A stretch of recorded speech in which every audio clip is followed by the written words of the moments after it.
Délibération numéro 15. Convention de formation à la démarche de qualité ANSH.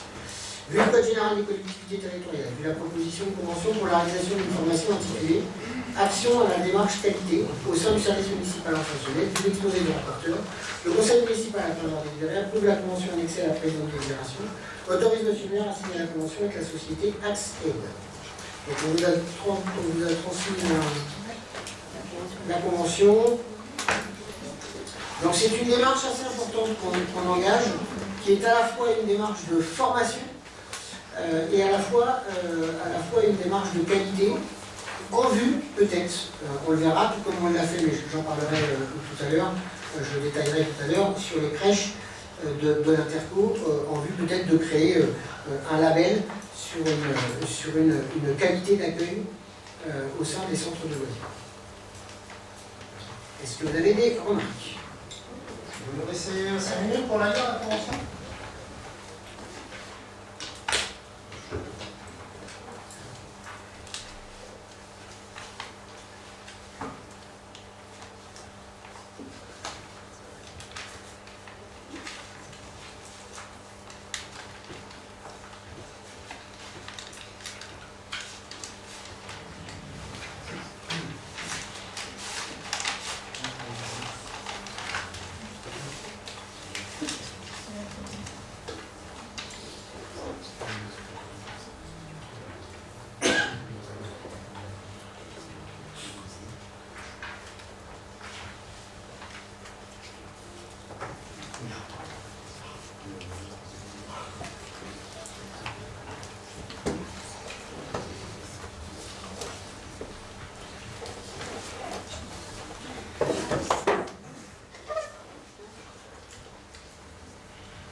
Les 12 personnes, il y a 12 personnes formées.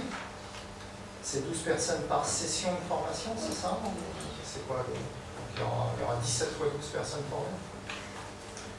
Alors, le programme de formation est sur 17 jours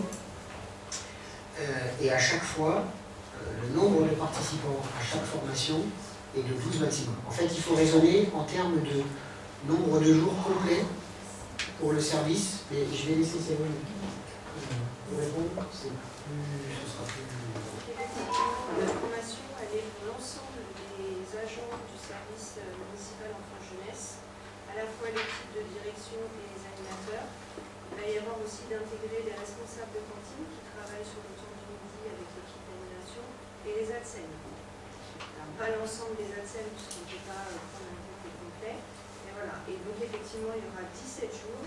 Et après, c'est des groupes de travail de 12 personnes au maximum.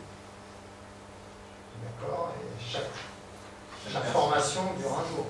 Chaque personne a besoin de combien de jours? Alors, c'est une demi-journée en fait avec les groupes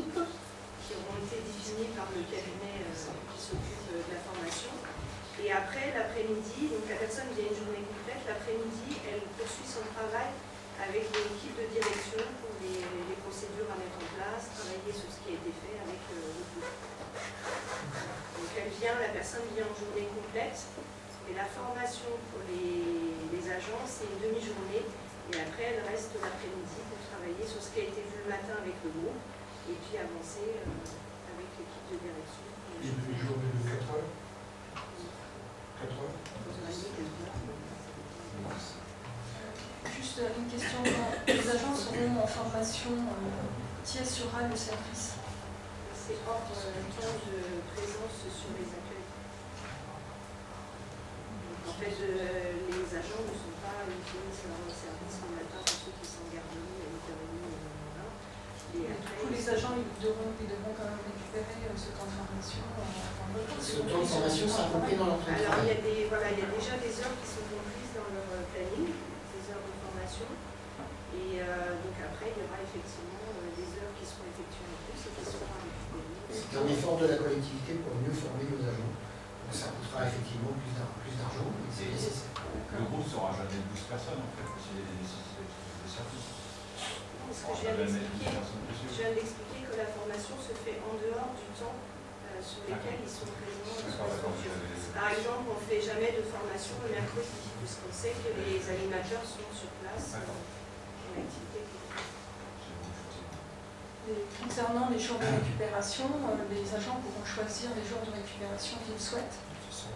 En fonction des nécessités de service, des besoins, et ça se sera organisé avec le responsable de service. Et ça se passe bien avec les agents, il n'y a pas de... Les agents sont annualisés. Il n'y a pas de réticence. Pour la plupart. Il n'y a pas de À mon réticence. niveau, je n'ai pas eu de retour comme quoi il y avait de la réticence. C'est pour eux, c'est une formation à la fois pour les animateurs, pour l'équipe encadrante. C'est qualifiant. Pour aussi l'équipe municipale, pour améliorer la qualité du service rendu à la population. Et comme pour les crèches, c'est une démarche innovante, donc il y a aussi ce côté-là qui est intéressant pour eux, c'est que si ça peut déboucher sur un label qualité, on sera la première collectivité en France à proposer ce type de qualification à la population, et donc c'est une avancée très importante. Alors vous avez vu dans la convention, ça a un coût, hein, mais bon, voilà, ça fait partie des choses.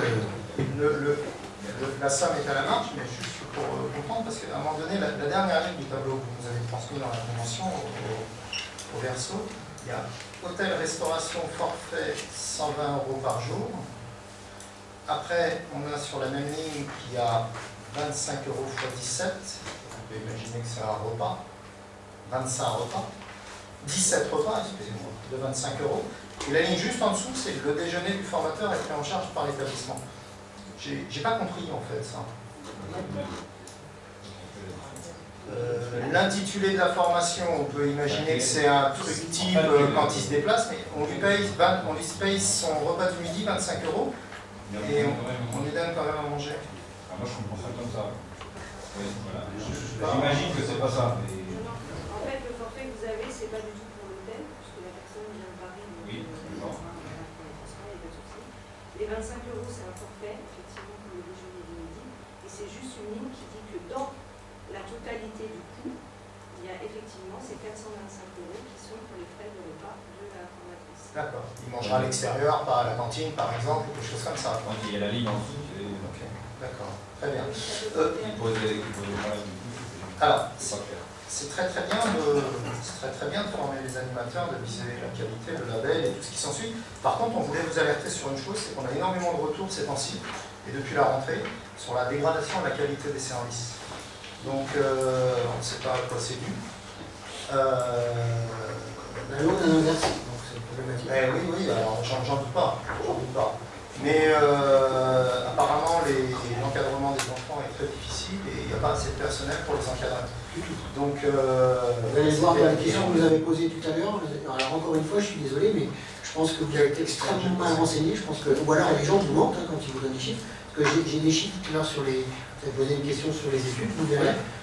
Je suis désolé, mais les inscriptions, hein, c'est ce qu'il y a de marqué dans la bécane. Oui, mais le problème. Correspondent pas à ce que vous nous dites et ne correspondent pas à la réalité. Donc, le problème. si c'est le cas, c'est très très bien. Je vous invite à indiquer aux gens qui vous ont fait ces remontées-là. Ils ont une équipe de direction qui est à leur écoute, puisqu'on engage en effet une démarche qualité, et une DG qui est parfaitement disponible à les recevoir s'ils ont des difficultés. Ça se passe comme ça dans toutes les entreprises. Quand on a un problème, on va voir son chef de service. Si on n'est pas entendu, on va voir son patron. Il n'y a pas de remontée de ce style-là. Donc, vous pensez que les remontées, c'est que les agents? Non, c'est pas que les agents. non, mais Non, c'est général. Alors, encore une fois, permettez-moi d'empiler, parce que quand les parents ont quelque chose à dire, ils m'envoient un mail et j'ai pas de mail disant qu'il y a des difficultés. Donc, je veux bien. Alors, dans ce cas-là, s'il y a aussi pas que des agents et des gens extérieurs, invitez-les bien évidemment à nous transmettre un mail pour qu'on puisse effectivement prendre la mesure de la chose si elle existe. Alors, d'accord. Ok, c'est rassurant du coup. La démarche qualité va prendre du temps sur les agents, s'il y a assez d'agents. On est rassuré. Merci, monsieur le maire. Alors, on peut passer au vote. Y a-t-il un vote contre? Des votes contre? Abstention? Allez.